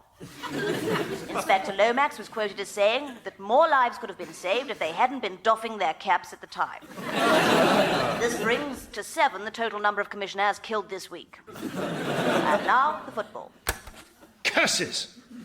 Curtis has the luck of the devil. This time I'll set him up good and proper. Hello, operator. Get me into City 125. Hello, Furnival here. Sir Hamish Furnival of the Furnival Foundation. Yes, that's right. We make nerve gas, jojoba shampoos, that sort of thing. I want Curtis set up again. And this time, no mistakes. I'll see you at the docks at 10 o'clock. I'm expecting a new consignment of ties. You stinker. I'd better get back to the office and tell Curtis.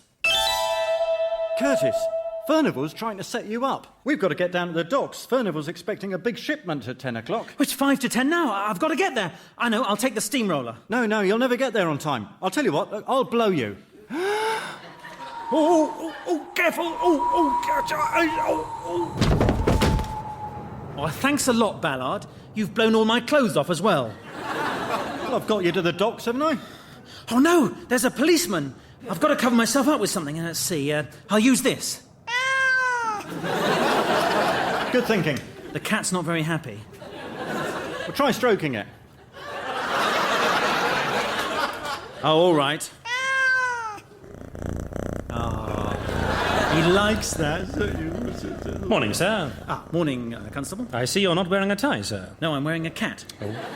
Well, the cat's not wearing a tie, sir. He's wearing a collar. All right, sir. I suppose that's in order.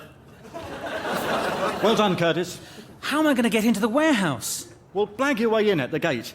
Pretend to be a workman. OK, Hello. Is this the warehouse of the Furnival Foundation? Yeah?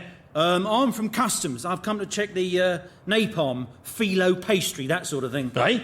That's what it says here, mate. Wait a minute. I recognise you. You're Curtis. Grab him, Charlie.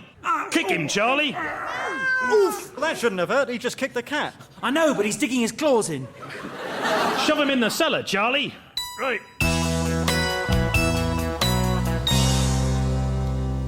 Where am I? Blimey, ties everywhere. There must be hundreds of them. Look at this one, it's solid gold. And this one's solid diamond. They must be worth millions. There's some more in this suitcase marked Switzerland. So that's his game. He's taking money out of the country in the form of ties. He wears expensive ones out to Switzerland, puts them in his bank account and comes back wearing cheap ones. And look at this, it's his diary. It confirms everything. Oh, yes. May the 3rd. Got up at 6 a.m, ordered killing of Hendricks. Stole money from pension fund. Kippers for tea early night. This is dynamite. Oh, it's getting cold in here as well. Well, put your cat on then. Well, I can't. He's gone out the cat flap. Oh, wait a minute. If the cat got out, you could get out. But the guards will see me. Not if you're disguised as a cat, they won't. Quick, rub some coal into your skin. And here's a bit of chalk. You can have a rough. What about a tail? Use this bit of cable. Right. I'm all set. Well, try meowing a bit. Great. And if you see a piece of fish, go for it, or they'll suspect something straight away. OK, thanks. Right, here goes. Oh, it's a tight fit. I'll give you a hand.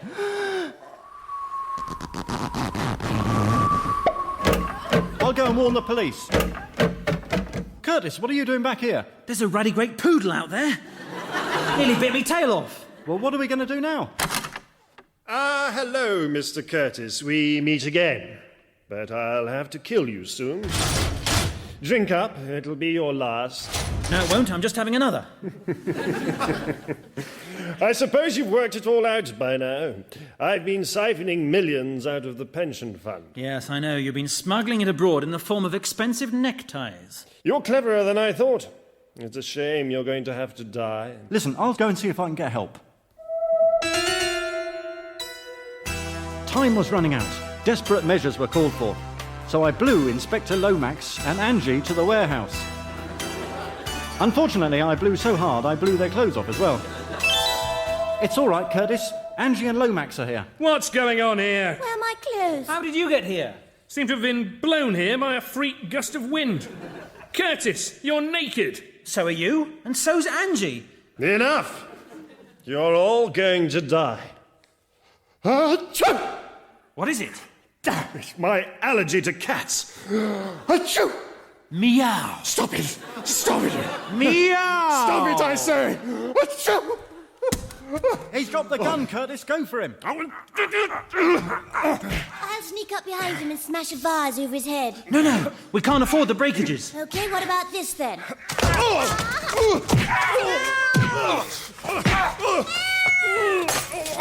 All right. I give in. Blimey, I didn't know you could do that, Angie. I do jiu-jitsu Mondays and Wednesdays. Oh, yeah? Yes, I've got a very good instructor. We spend a lot of time on the mat. You're under arrest. Right, that's it then. I'd better be off. Looks like it's just you and me left, Curtis. And we're both naked. Fancy a bit of an alibi. I'm still here. Anyway, Angie, what about this jiu-jitsu instructor? Well, you were never much good at poker. You always jacked far too early.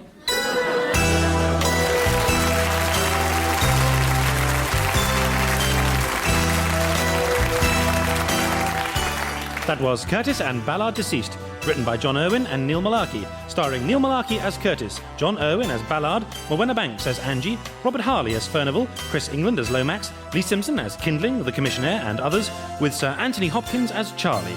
Music was by Pete Bakey. The producer was Phil Clarke.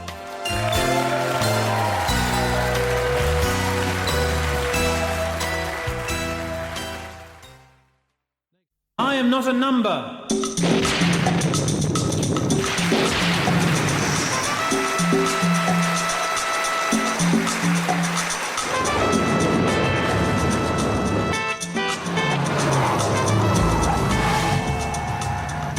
Is this your car, sir? Yes.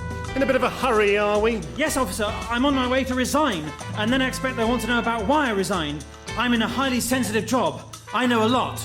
Too much, perhaps. Yes, you don't know the speed limit, though, do you, sir? Look, I've got to get there before the theme music runs out. Well, I'll have to take your number anyway. I'm not a number. I'm still a free man.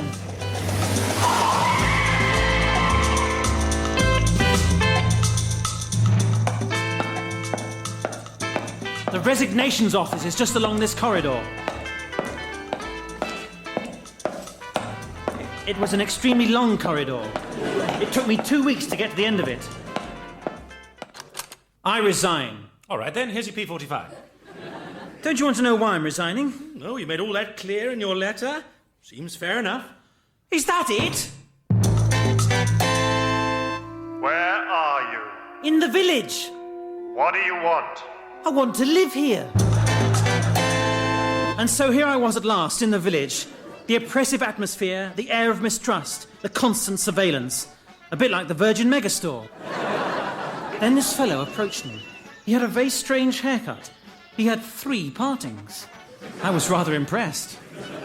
I couldn't help noticing that he wore a shoulder holster in which he kept a sinister-looking Battenberg cake. You're new here, aren't you? Yes, number 12. It was a nightmare getting here. Same as me. They gassed me, abducted me against my will, and the next thing I knew, I woke up in an exact replica of my house, here in the village. Every time I try to escape, I get smothered by a big white balloon which chases after me. How about you? I had to drive here. But then they gassed me, abducted me against my will, and the next thing I knew, I woke up in my actual house. I sneaked in again, though. Now, first thing I've got to do is get a number and one of those nice little flats. Well, if you drove here, you must know where we are. Not really. I've got this map. See, we're here. Here's Buckingham Palace, the River Thames, Hyde Park. We seem to be in a BBC studio, somewhere off the coast of Morocco. Yes. Each morning, we were woken by the clarion call of our masters. Good morning and welcome to a bright new day. Today is the village sports day. There will be a game of Twister on the lawn. Later, there'll be a game of real tennis. But first, a quick game of surreal tennis. Advantage, piglets. What's that? It's a helicopter. Means there's a new number 2 arriving. Number 2's the big shot, the person who gives the orders round here. The top monkey. Really? Yes, really. Sure. Listen, I'm hell-bent on escape. Do you know a way out of here? Oh, no, I don't know my way round at all. Why did you ask that bald-headed bloke over there? Oh, that bald-headed bloke is the supervisor. He's got cameras that see everything that goes on in this village. Oof, nosy Parker. He doesn't look very nice. He's all right, actually, once you get talking to him. Really? Yes, really.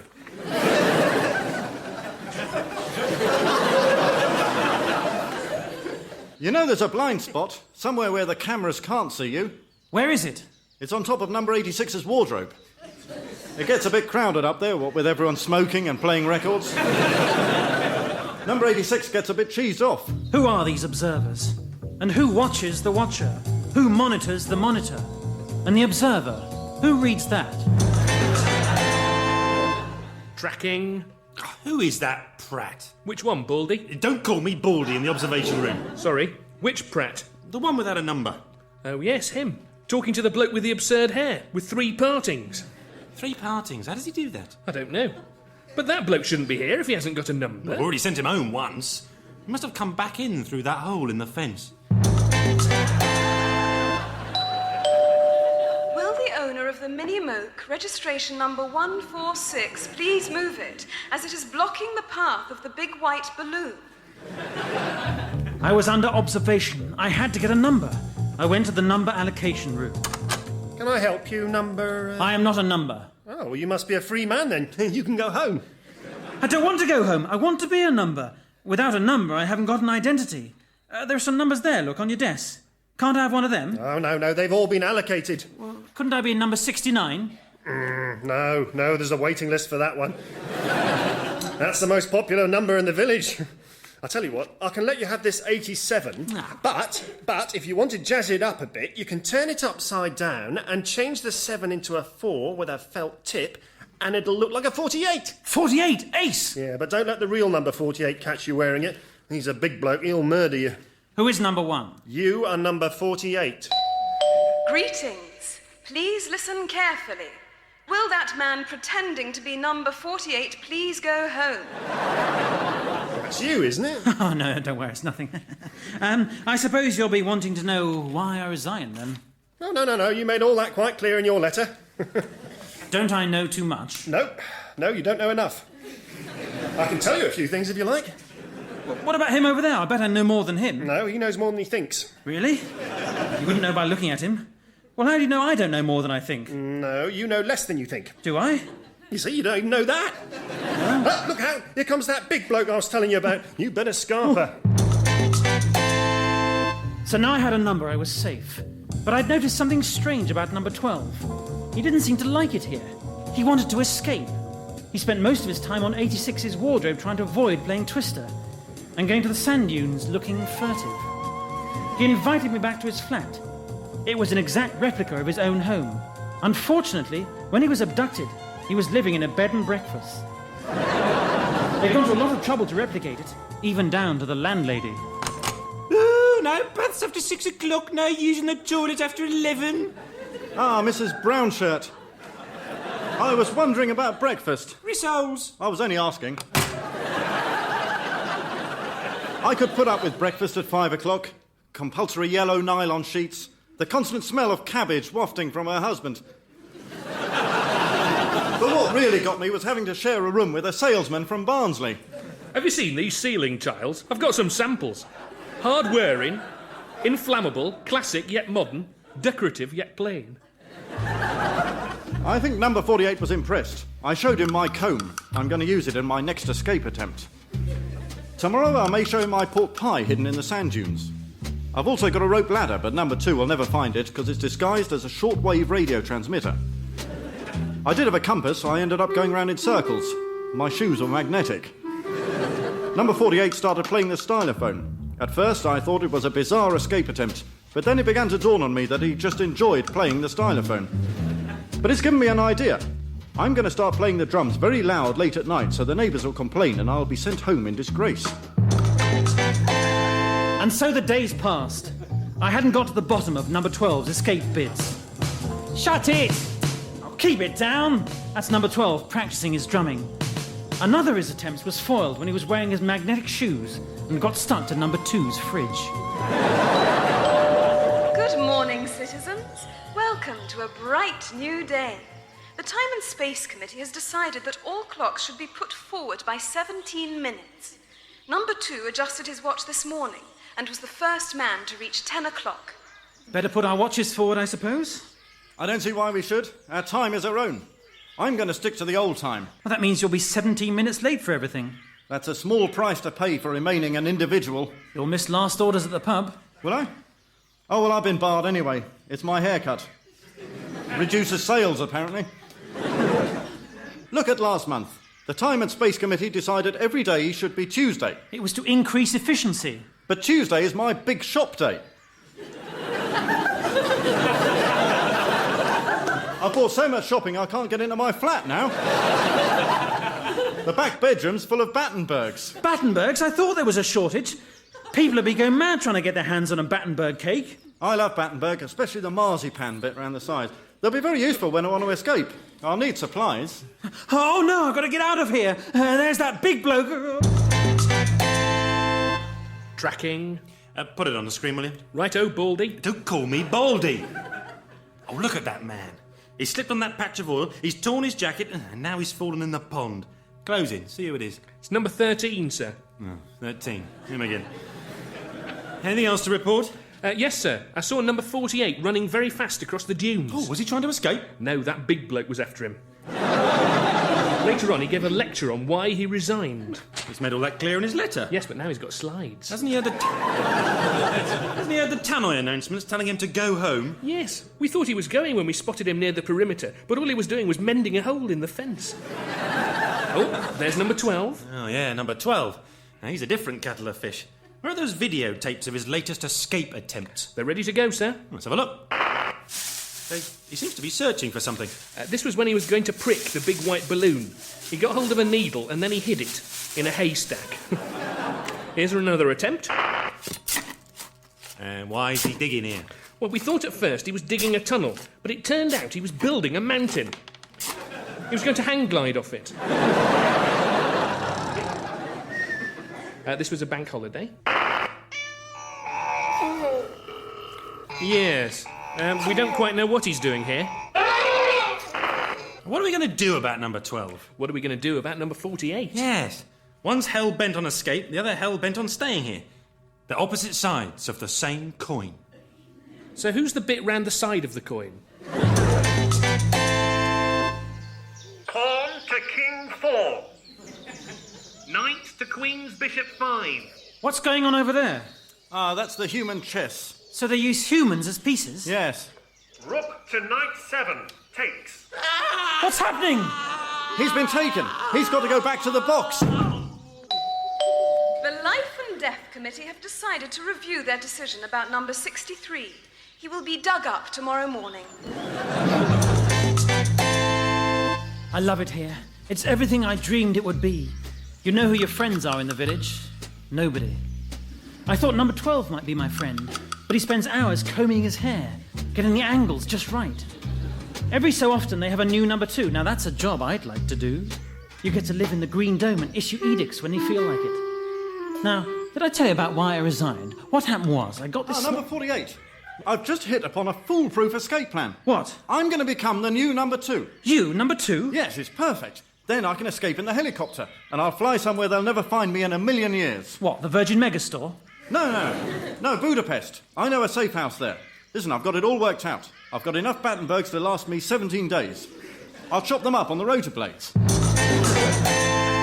Tracking number 15. Tracking number 73. Tracking number 69. Hold on, Matt. Good. Where's number 12? He's getting quite good, isn't he? Good with them. More than I can say for number 48 in his stylophone. Number 12 just arrived 17 minutes late for the surreal tennis competition. So he was early then? Yes. He's always 17 minutes late. He misses his dinner every day. He keeps turning up at 17 minutes past 1. What does he do after dinner? He goes to check his pork pie. He's got one hidden in the dunes. He must have loads of food in his flat. Last month he did a big shop every day. Could this pork pie be a transmitter?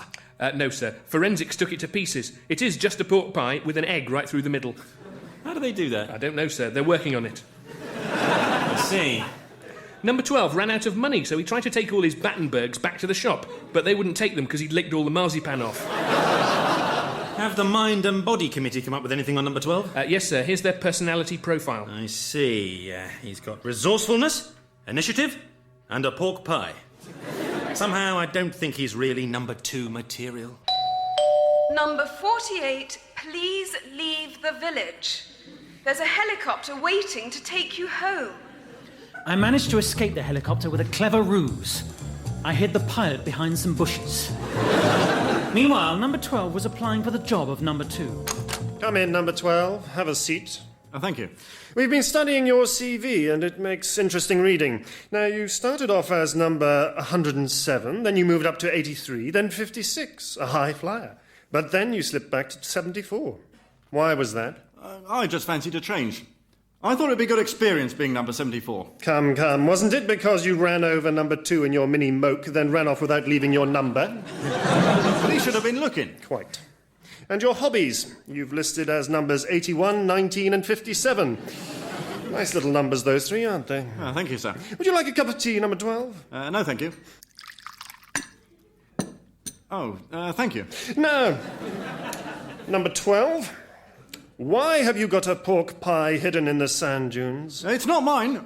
I found it there. I was going to report it to the authorities. I see. How did they get the egg in the middle? Osmosis? Are there any questions you'd like to ask us? Yes. When do I get to fly in the helicopter? What qualities do you have that make you think you're suited to be number 2? Well, I have authority, the ability to make decisions under pressure, and I look pretty good in a swivel chair. You realise if you were to become number 2, your first job would be to break number 48. Really? Yes. We've asked him to leave, but he won't. I could break him. Hello, number 12. Did you hear about number 83's escape attempt? He built a luxury liner out of cheese. He didn't get away, though, because he made the hull out of gorgonzola. Really, number 2 ought to crack down on all these escape attempts. I intend to. What? You see, I am the new number 2. You? What happened to the previous one? He resigned. Has he gone home, then? No, I sent him to another village to find out why he resigned. What about your escape attempts? What about the drumming to get sent home in disgrace? Well, actually, now I'm the lead percussionist in the village band. Ooh. Well, now you are number 2. How come you're not escaping in the helicopter? I rather suit being number 2. I look pretty good in a swivel chair. Well, number 2, how about doing me a favour? Can you get that big bloke off my back? No. No? No, things have got rather lax around here. There's going to be some changes. For a start, there are going to be no more games of Twister. No. And I shall issue every villager with a pair of yellow nylon sheets. Oh, good, they're much easier to maintain. I myself will have white Irish linen sheets. Ooh. So you're moving out of the B&B then? Yes, I'm moving to the top of 86's wardrobe. I've got to quite like it up there. What about those things Mrs. Brownshire makes you for breakfast? Rissoles. I was only asking. So there will now be a spare bed at the bed and breakfast. You'll have to share a room with a salesman from Barnsley. I moved in that afternoon. This is quality workmanship. The tiles come in 2 sizes, 17 by 13 and a half and 3 by 72. Money back guarantee. I've got some samples here. Just look at the thickness of that polystyrene. Yes, you're absolutely right. How very intriguing. Eh? Number 48, there you are. Number 2, this fellow really is fascinating. I never knew the world of ceiling tiles was so engrossing. I want the answer to some questions. Why are there 2 number 48s? You and that big bloke. Who are you? What are you doing here? What are you doing here? I thought I said no visitors after 6 o'clock. Yes, sorry, Mrs. Brownshirt. I won't be a minute. Look here, number 2, what else are you going to change? Well, I thought you're going to change your shoes. Look at the mud you've brought in. This carpet's best quality nylon. Well, number 48, I'm going to get rid of that bald bloke in the observation room. Oh, not the supervisor? Yes. Oh, he's all right, actually, once you get talking to him. And what's more, I'm taking this away. Not my stylophone. No, that was just a noise like a stylophone. But when I do find your stylophone, I'm going to confiscate that as well. Stinker. I'm going to break you, 48. No, you won't, because I'm hell-bent on escape. The Inversion Committee announced that they will not now be meeting at number 91, but at number 16. Here are the results of the surreal tennis tournament. Third was a suitcase. Third was 2 suitcases. Third was Yvonne Goolagong. Now he's number 2. I don't like it here anymore. He's changed. And he's tried to pinch my stylophone. Bastard. I want to get out. I've got an escape plan. All I need is an elastic band, a skeleton key, and a space rocket. Trouble is, I can't find any elastic bands. So what I'm going to do is I'm going to run very, very quickly while everyone's looking the other way. Orange alert! Orange alert! Release the balloon!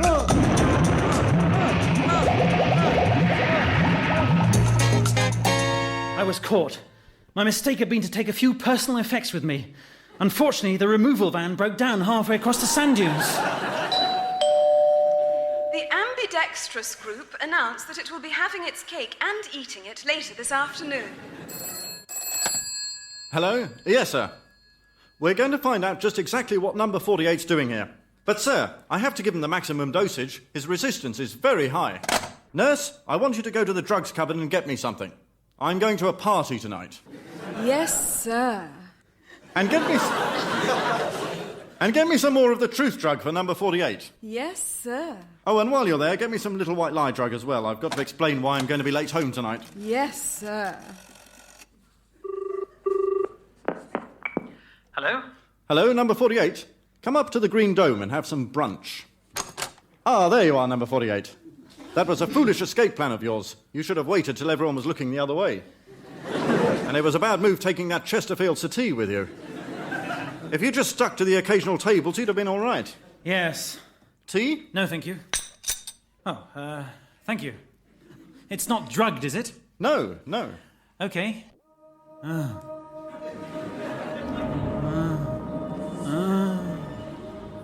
Now, number 48. Imagine you are back in 1967. 1967, the summer of love. Psychedelia. Loon pants. Yes. Anyway, I want you to imagine you're at the Dutch embassy reception. You're very relaxed. You're talking to a French cultural attaché. What am I eating? Battenberg. No. Can't I have something else? No.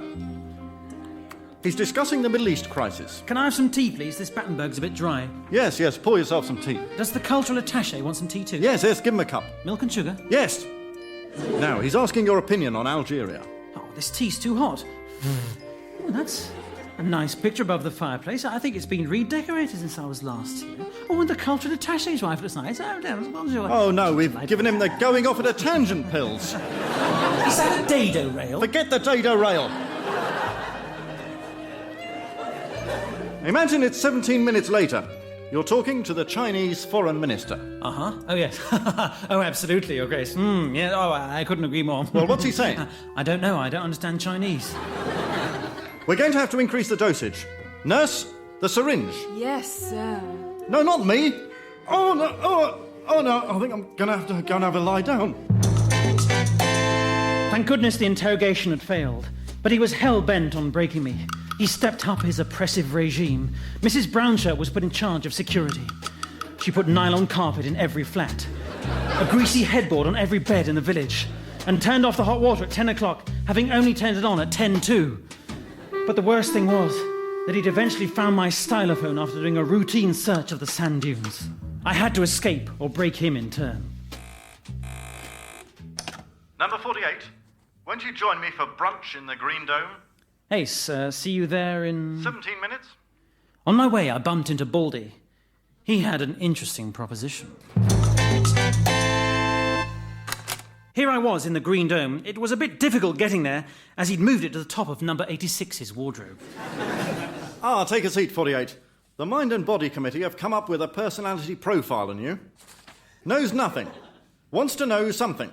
Knows less than he thinks, but thinks he knows more than he knows. We think. What do you think of that? I don't know. I need to think. Oh, hey, I need to get to me wardrobe. Not now, 86. I've got to get to me sock drawer. Here, have my socks. Thank you, number 2. You realise we can't let you go until we find out why you're here. I'd like to try a psychological test. French windows. No, we haven't started yet. Number association. I'm going to say a number and I want you to tell me the first number that comes into your head. 52. 17. 43. 11. 17. 9. Interesting. 46. 12. 93. 2. 9. 2. 2. 14. 85. Are you sure? No, 86. That's more like it. Come on. Concentrate, number 2. 432. I can't think. Come on. It's easy, number 2. French windows. I'm going to break you, number 2. Or should I say, number 12. Hello, Baldy. It's working, just as we agreed. I'm going to break number 12. Then you'll let me stay in the village. You know, you're all right, actually, once you get talking to you. The new number 2's just arrived? Yes. Well, what does he look like? He looks exactly like me. And what do you look like? I look like him. You see, I had an arrangement with Baldy. So you're the new number 2? Precisely. Well, what are you going to do? Things have got a bit lax around here. There's going to be some changes. For a start, the Time and Space Committee will now come under the aegis of the Office of Metaphors. For how long? Till the cows come home. And you, I'm going to make you number 48. You can't do that. That big bloke will be after me. Precisely. And about the village band, there'll be no more free-form jazz. You will be confined to the timpani, following a strict umpa rhythm. And now, stylophones. Well, I've given you yours back. Yes, but how did you get that egg through the middle? You'll never know. There will be a new 50-piece stylophone orchestra. Well, can't you let me go? I'm afraid we can't let you go until we know why you want to leave. I've got to escape. I've got to get the hell out of here. Stop! Stop, he's escaping! Locked on! At last, it was time to use my ultimate escape plan. I'd been planning this for months. My first priority was to comb my hair. Get those partings really neat. I got all my Battenbergs and laid them out on the village green like a giant chessboard. I had to move fast. Unfortunately, I was being chased by the bishop from the human chess match. But I had the advantage over him. He could only move on the pink squares. And now, for the final piece of the jigsaw. People thought I was just making a racket again. What they didn't know was that the village helicopter sounded just like a snare drum.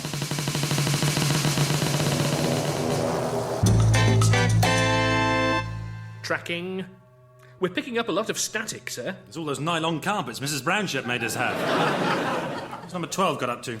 He's in the helicopter, sir. Ah, I see what he's doing. He's lined up his partings with a couple of landmarks and he's using his haircut as a makeshift compass. What about his third parting? That's pointing straight at Budapest. Budapest, eh? Ah, Budapest. The Chinese Quarter. It hasn't changed much in the last 10 years.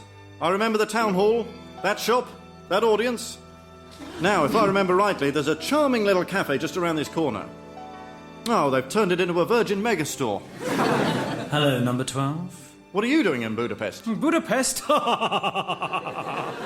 This is not Budapest. It's just a fake backdrop of Budapest and some naff Chinese music. You're back in the village, old man. Hell. We built an entire replica of Budapest just to muck you about. That town hall's just painted on. We all went up to the observation room, had a good laugh. Well, you could have landed in Marrakesh 2 days ago. You'd be away by now. It's a helicopter. It's the new number 2. I am the new number 2. Oh, good. It's that salesman from Barnsley. Oh. Now, things have got a bit lax around here. There's going to be some changes. For a start, these ceilings need tiling. Now you... Number 48, sir. Go home. I'm fed up with you and your tales of why you resigned. You're boring. Yeah, and he should know. Go on, off you go. But Leave the village. You can go with number 86 in the helicopter. You can't send number 86 home. He's got my socks. Shut up. Well, can I go too? No. I don't really think you've grasped the principles of retailing in the ceiling tile industry. You're going back to Mrs. Brownshirt's.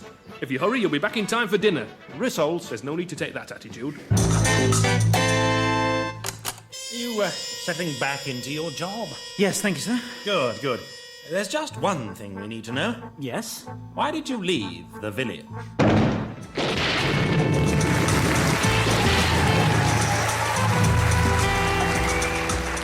That was I Am Not a Number, written by John Owen and Neil Mullarkey, starring Irina Brooke, Chris England, Robert Harley, John Owen, Neil Mullarkey and Lee Simpson, with special guest stars not appearing, Patrick Cargill, Derren Nesbitt and The Big Bloke. The producer was Phil Clarke.